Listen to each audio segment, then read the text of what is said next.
Welcome to today's episode where we take a closer look at the history of the Manyika people, including their dynasties or chiefs.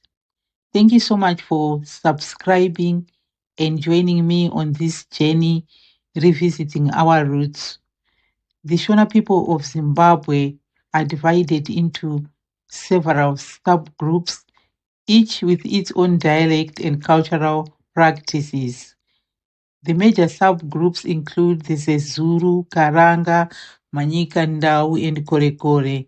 In this video, my primary focus is on the Manyika people, the Manyika identity in modern Zimbabwe. The Manyika clan are a subgroup of the Shona ethnic group in Zimbabwe who originated from the region of Manyika, which is located in present-day Zimbabwe near the border with Mozambique, more specifically in the Eastern Highlands in Manicaland province, with significant populations in Mutare, Chipinge, and Nyanga. According to oral traditions, the Manyika people are descendants from the ancient Shona kingdom of Mutapa. They are known for their distinct dialect and cultural practices. Their historical identity continues to shape their place in modern day Zimbabwean society. One of the most defining aspects of Manyika identity is their language and dialect.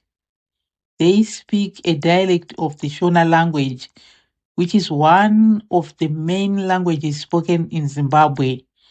While they share linguistic and cultural similarities with other Shona groups like the Zezuru, Karanga, and Korekore, the Manyika have maintained unique traditions, dialects, and social structures.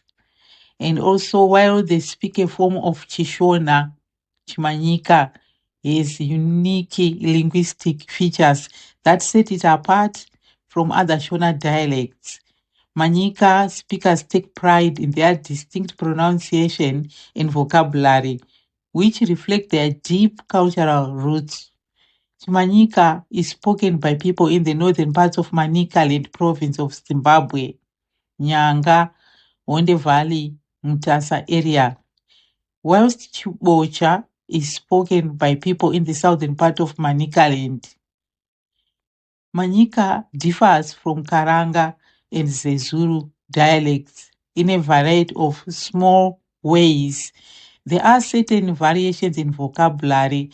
For example, Standard Shona says vanhu, vakaenda vakawanda. It replaces it to become wanhu, wakaenda, wakawanda.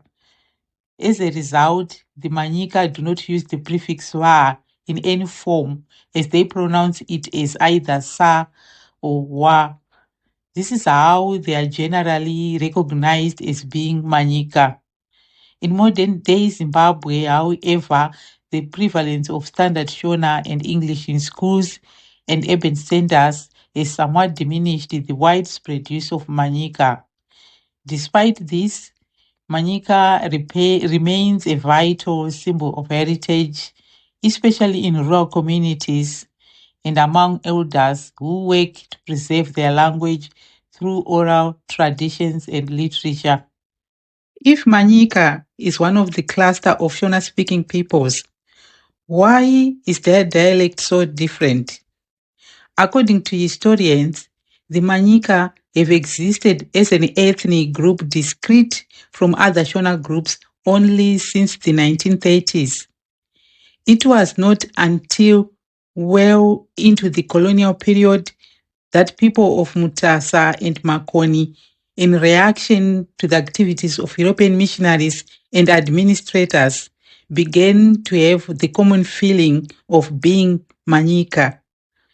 Anglican, Methodist, and Roman Catholic missionaries established a written Manyika dialect with which they taught and evangelized. Educated Christian Manyika were recognized as zealous workers and entrepreneurs and were given priority in hiring. So being Manyika became profitable. So where did the name Manyika come from?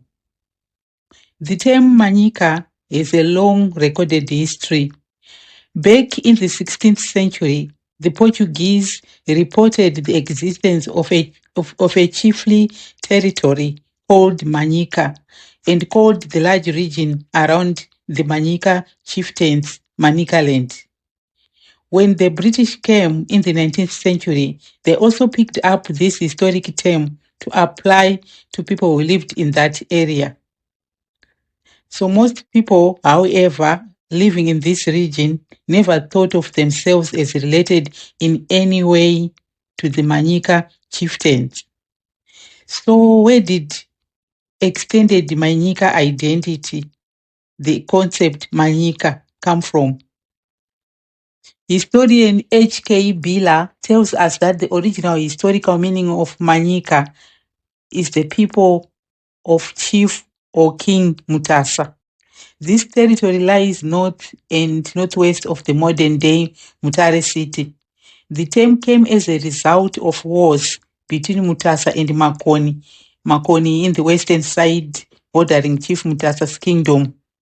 They were long-time enemies and long-time competitors competing for land, cattle, women, and slaves. Makoni headed the Maungwe kingdom, so as a result of the wars between these rivals, the boundaries of the two kingdoms often shifted. Manyika, in this case, encompassed all those who at any one time acknowledged the authority of Mutasa and nobody else. But there is still a debate around members of the wide Manyika identity. And let me know what you think. Cultural practices and traditions. The Manyika clan has a rich cultural heritage with many unique practices and traditions. Some of these include ancestor worship. The Manyika people have a strong tradition of ancestor worship with many rituals and ceremonies dedicated to honoring their ancestors. Initiation ceremonies. The Manyika clan has a complex system of initiation ceremonies which mark important life transitions such as birth, puberty, and marriage. Traditional medicine. The Manyika people have a sophisticated system of traditional medicine with many skilled healers and herbalists. Economic and social adaptation. Historically, the Manyika were known for their expertise in agriculture, trade, and gold mining. Gold fields are found in Manicaland, Zimbabwe, and have been worked since the 17th century or earlier. Gold was an important trade item among peoples of the area and was taken eastwards to coastal towns in Mozambique for trade with Indian, Arab, and Portuguese merchants there. Manyika are largely an agricultural people who grow corn, maize as a staple, raise cattle, goats, and chickens, fish, hunt, and gather some wild foods. Rural Manyika reside in dispersed hamlets of family compounds.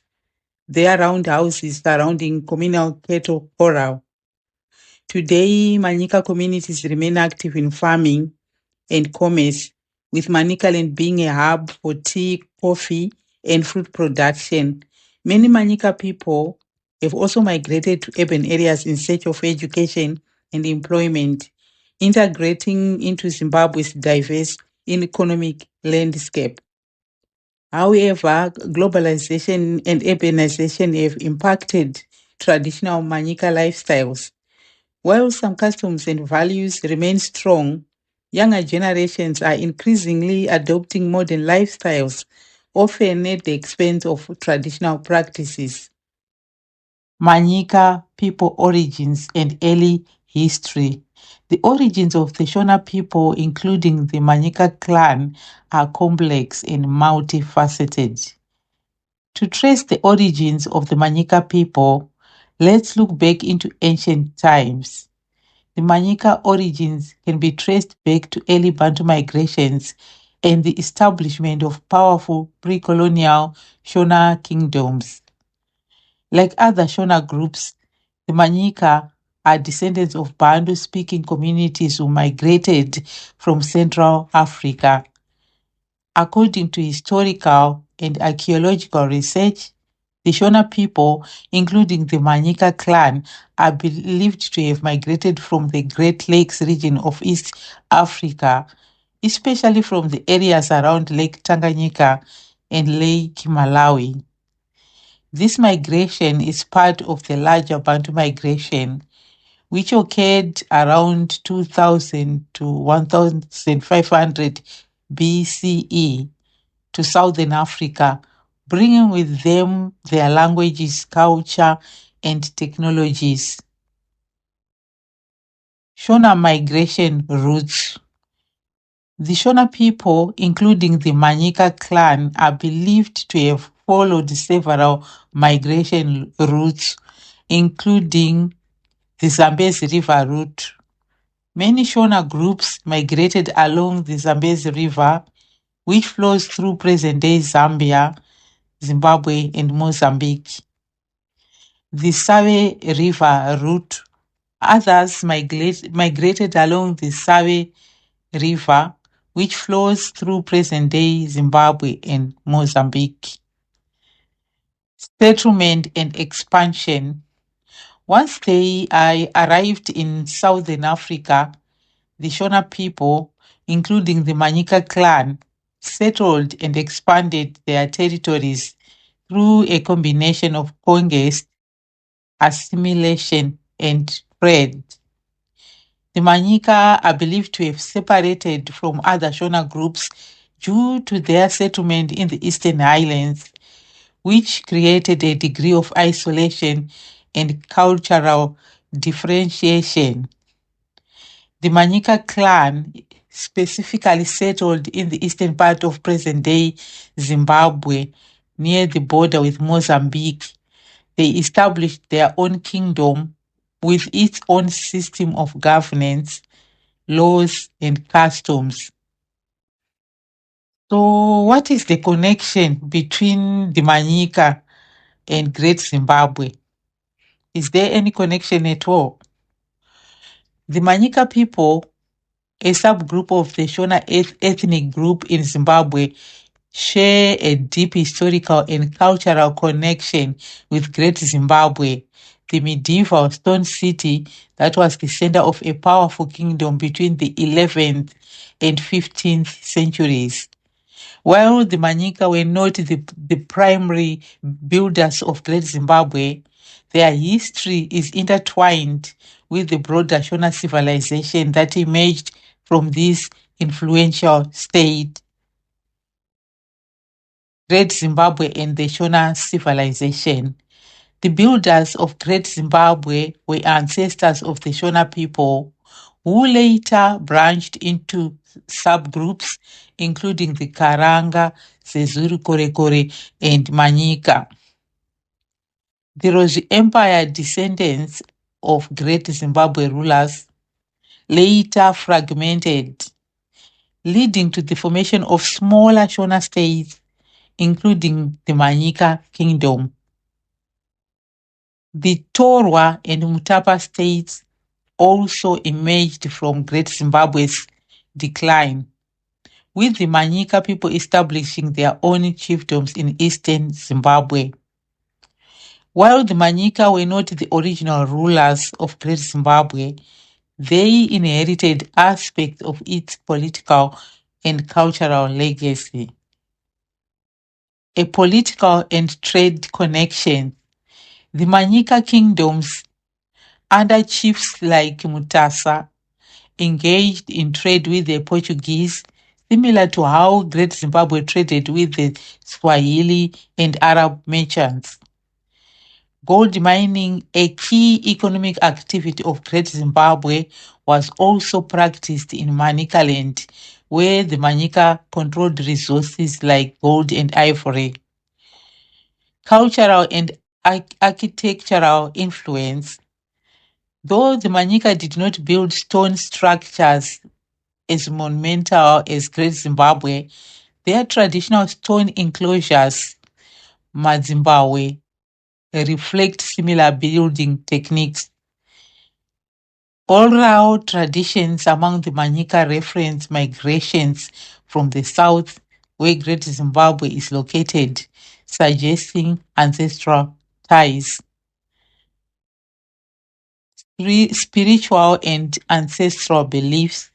The Manyika, like other Shona groups, revere Mwari, the supreme deity associated with Great Zimbabwe's rainmaking traditions. The Njelele Shrine in Matopo, linked to Great Zimbabwe spiritual practices, was also significant to the Manyika. Modern interpretations and debates. Some historians argue that the Manyika were a distinct group that absorbed Shona traditions later, while others see them as direct descendants of Great Zimbabwe's culture. But what is clear is that the Manyika identity was shaped by both local developments in Manicaland and the broader Shona civilization that originated from Great Zimbabwe. In modern Zimbabwe, Great Zimbabwe is a national symbol, and the Manyika, like other Shona groups, claim it as part of their heritage. Manyika people are part of the wider Shona cultural and historical continuum linked to Great Zimbabwe. While they were not the primary builders of the ancient city, their kingdom inherited trade networks, political systems, and spiritual traditions from this influential civilization. Today, Great Zimbabwe remains a unifying symbol for all Shona subgroups, including the Manyika, as a testament to their shared pre-colonial legacy. Manyika clan's relationship with the Mwenemtapa Empire. The Manyika clan was indeed part of the Mwenemtapa Empire, and they played a significant role in the empire's history. Tributary state. The Manyika clan was a tributary state of the Mwenemtapa Empire, paying tribute and providing military support to the empire. Administrative center, the Manyika clan's capital, located in present-day Zimbabwe, served as an administrative center for the Mwenemtapa Empire. Trade and commerce. The Manyika clan was an important center for trade and commerce within the Mwenemtapa domain, with merchants trading goods such as gold, ivory, and textiles. Cultural exchange. The Manyika clan's proximity to the Mwenemtapa kingdom's capital, Great Zimbabwe, facilitated cultural exchange and the sharing of ideas, technologies, and customs. Decline of the Mwenemtapa Empire. The Mwenemtapa Empire began to decline in the 17th century due to internal conflicts, external pressures, and the rise of other powerful states in the region. Legacy of the Manyika clan's relationship with the Mwenemtapa dynasty. The Manyika clan's relationship with the Mwenemtapa dynasty had a lasting impact on their culture, politics, and economy. The clan's history and identity continue to be shaped by their experiences as part of the powerful and influential empire. The rise of the Rhodri and the Manyika connection. The Rhodri Empire, late 17th to 19th century, emerged as a powerful Shona state after overthrowing the weakened Mutapa dynasty. Under Changamire Dombo, the Rhodri restored centralized rule, reviving Great Zimbabwe's legacy of gold trade and military strength. The Manyika Kingdom in the eastern Zimbabwe was not directly part of the Rhodes Empire, but had strategic interactions, trade relations. The Rhodes controlled gold routes, while Manyika had access to Portuguese trade in Manicaland. Military conflicts. The Rhodes occasionally raided Manyika for resources, but no full conquest occurred. Both groups shared Shona traditions, including the Marikaut, a religious system tied to Great Zimbabwe. By the 1830s, Nguni invasions, for example, Ndebele under Mzilikazi, weakened both the Rhodes and Manyika. The Rhodes collapse fragmented Shona power, while Manyika retained regional influence under Chief Mutasa until colonialism. The Rhodes and Manyika had a tense but interconnected history, trading partners at times, rivals at others, united by their Shona heritage but shaped by different regional strategies. Historically, the Manyika Kingdom was a pre-colonial polity with its own governance systems under rulers such as Chief Mutasa. Their interactions with Portuguese traders and later British colonizers influenced their socio-economic development, including early missionary activity. For example, the Anglican St. Augustine's Mission in Penalonga. Who were the notable Manyika chiefs and kings? The Manyika clan was ruled by a powerful dynasty of chiefs, a well-organized chieftains system before and during colonialism, who were believed to be descended from the gods. Here are some notable rulers of the Manyika clan, but it's not an exhaustive list. Please feel free to share in the comments section if you have any chiefs or notable kings that you think I've left out. So to start with, we start with Chief Mutasa, pre-colonial and colonial era. One of the most notable Manyika chiefs was Chief Mutasa. He was a powerful and influential leader who ruled over the Manyika people in the 19th century. Chief Mutasa was known for his bravery, wisdom, and military prowess, and he played a significant role in resisting European colonialism in Zimbabwe. Chief Mutasa belonged to the Mof Island totem with the praise name Mutasa Wemoyo, meaning Mutasa of the heart. The Mutasa dynasty traces its origins to the larger Shona kingdom system with historical linkages to the Mbire and Rhodes states. The Mutasa people are part of the Manyika subgroup of the Shona and have historically controlled territory in Eastern Highlands. Resistance against colonialism. Chief Mutasa's descendants and followers were involved in both the first Chimurenga, 1896 to 1897, and the second Chimurenga from the 1960s to 1979. During the first Chimurenga, the Mutasa area saw resistance against colonial forces with spirit mediums like Mbuyane inspiring rebellion. Second Chimurenga, the region remained a stronghold for ZANLA, Zimbabwe African National Liberation Army guerrillas fighting for independence. Achievements of Chief Mutasa. Consolidation of power. Chief Mutasa expanded his influence in Manicaland, establishing a strong chieftaincy that resisted both Nguni incursions, for example, from the Ndebele under Mzilikazi, and Portuguese encroachment from Mozambique.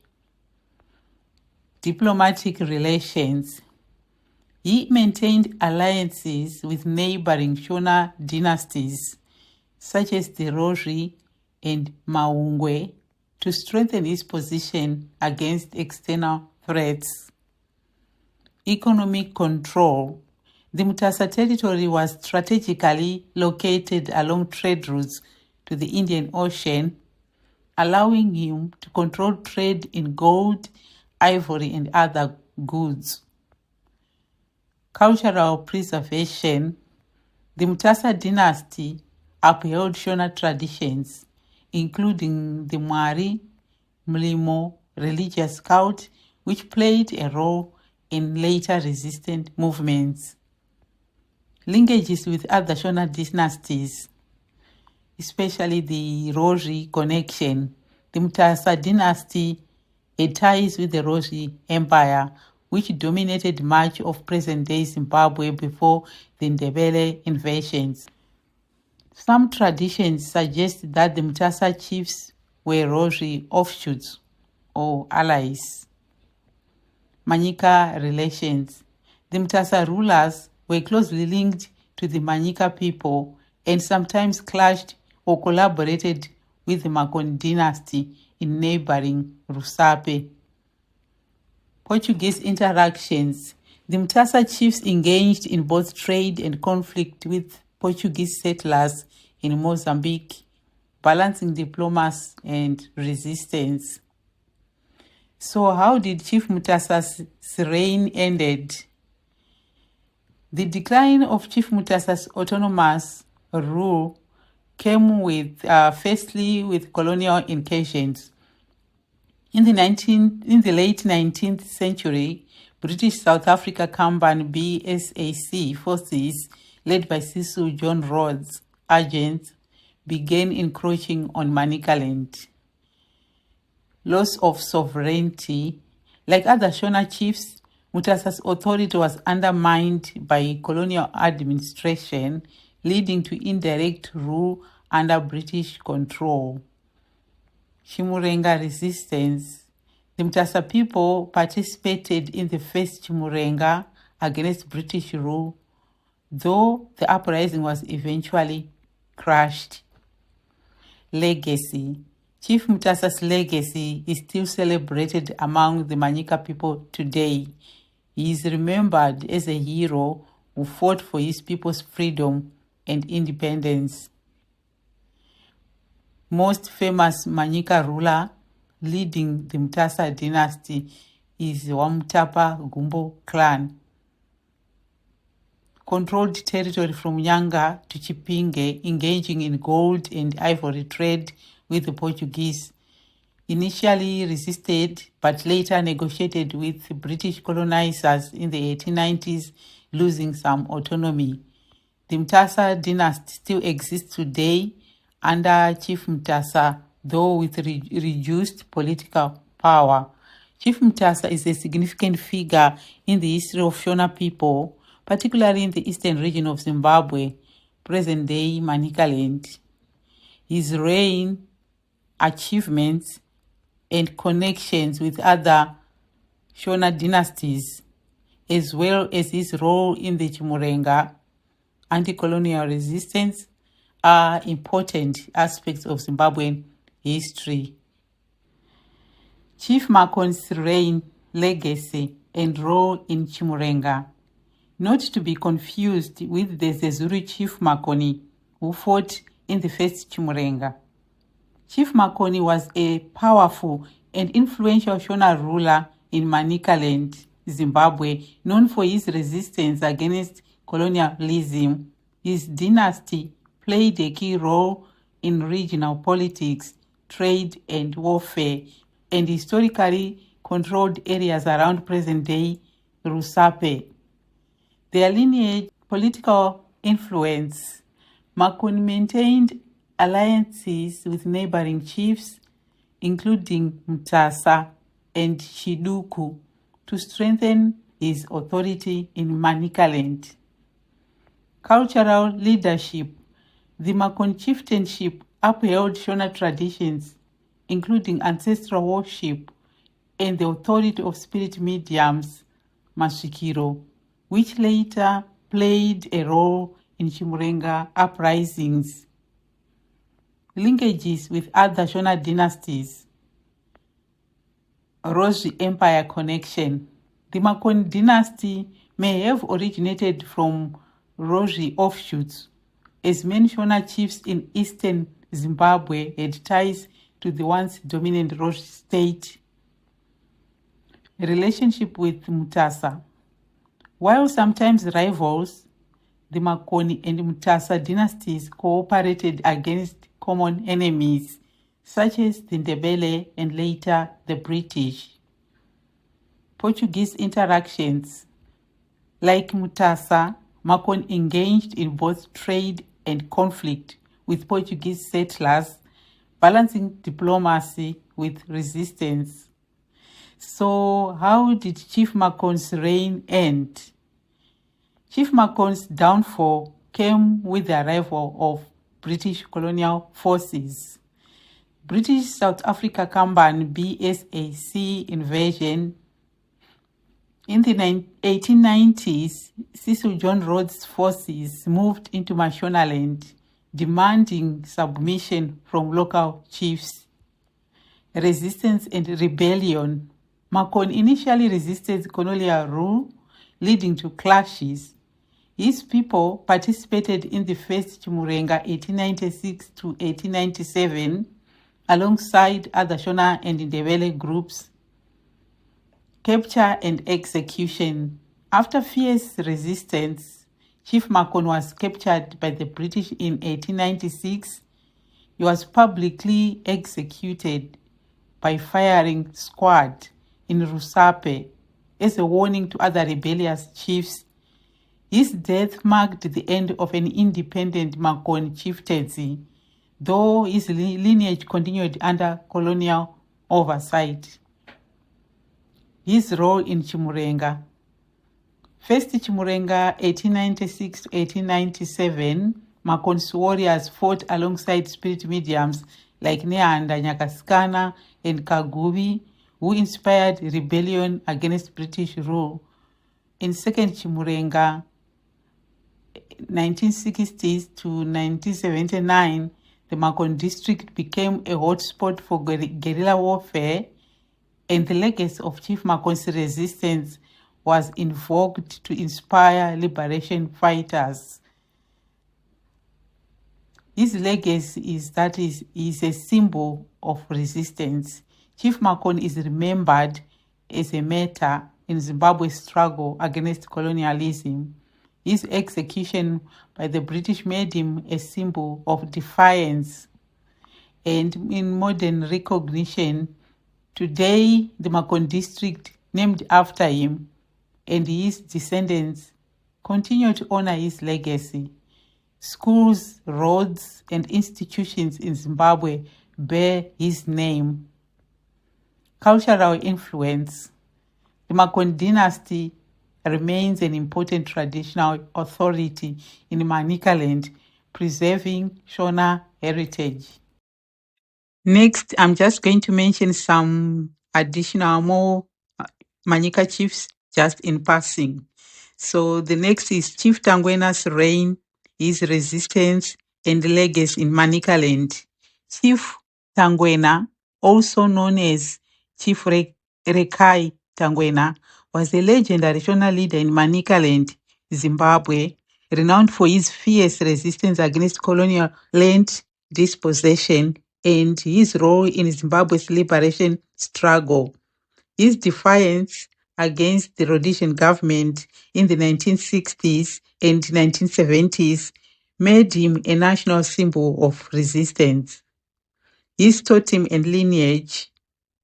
Chief Tangwena belonged to the Soko monkey totem with the praise name Tangwena Wesoko. The Tangwena dynasty was part of the Manyika Shona people with ancestral roots in the Nyanga district of eastern Zimbabwe. Achievements of Chief Tangwena. Defiance against colonial land grabbing. In the 1960s, the Rhodesian government attempted to forcibly remove the Tangwena people from their ancestral lands in Gaeresi Range, Nyamaropa area, to make way for white settlers. Chief Tangwena refused, leading a historic resistance movement. He is a symbol of unyielding leadership. Even after being declared a squatter by the Rhodesian regime, Tangwena and his people continued to occupy their land, evading police and soldiers through guerrilla-style tactics. How Chief Tangwena's reign ended: forced exile and underground resistance. So after repeated arrests and harassment by the Rhodesian forces, Tangwena went into hiding in Mozambique, then a base for Zanla fighters. His death in exile in 1974. So he died in Mozambique before seeing Zimbabwe's independence. However, his resistance inspired continued defiance among his people and liberation fighters. Posthumous victory. After independence in 1980, the new Zimbabwean government restored Tangwena's land to his people, fulfilling his lifelong struggle. His legacy: land rights icon. Chief Tangwena's resistance remains a symbol of the fight against colonial land dispossession, influencing Zimbabwe's post-independence land reform debate. He's a liberation war hero. He's celebrated as a war hero with roads, schools, and institutions named after him. For example, Tangwena High School in Nyanga. Cultural resilience. The Tangwena people's survival on their land despite brutal evictions attempts is a testament to Shona ancestral land traditions. Modern political influence. His defiance is often cited in discussions about land restitution and indigenous rights in Zimbabwe. Role in Chimurenga. His support for Zanla guerrillas strengthened the war effort in Manicaland, making the region a critical front in the liberation struggle. Chief Tangwena's story is one of unyielding courage, a leader who chose resistance over surrender, leaving a legacy that continues to inspire Zimbabweans today. Chief Mapungwana, pre-colonial era. He was a powerful spiritual and military leader in the early 19th century, allied with the Rose Empire against Portuguese encroachment, known for defending Manyika territory from Nguni incursions, for example, Rangendaba Singoni. Chief Musikavanhu, during the colonial era, he ruled the Chipinge area and resisted colonial land grabs. His people were displaced for tea plantations, leading to conflicts with white settlers. He's still a recognized traditional leader in modern Zimbabwe. Chief Saunyama, 19th century, controlled the Wonde Valley near the Mozambique border, engaged in trade with the Portuguese, but resisted full domination. This territory was later split by colonial borders, the Zimbabwe-Mozambique border.